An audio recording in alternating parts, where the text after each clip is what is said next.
Welcome to the Tech Egg. Don't get scrambled. Enjoy the video. You start by creating an isolated Python environment and installing the libraries you need. This prevents dependency conflicts.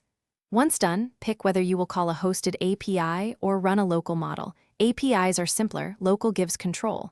Make sure to store keys in a env file and verify network access. Then scaffold a small project.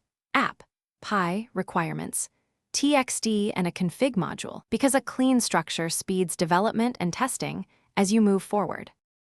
You implement a model wrapper that centralizes calls, prompt templates, and retries. This simplifies changes later.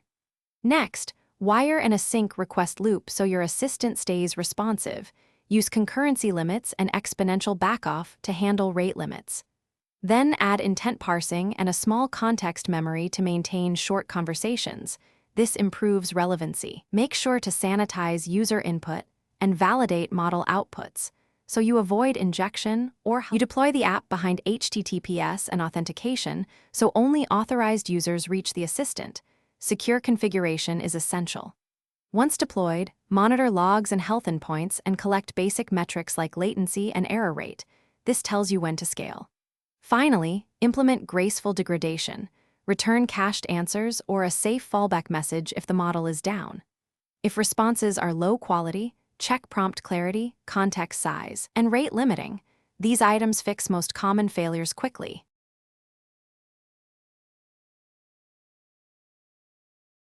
Thanks for watching. Consider subscribing if I helped unscramble your problems.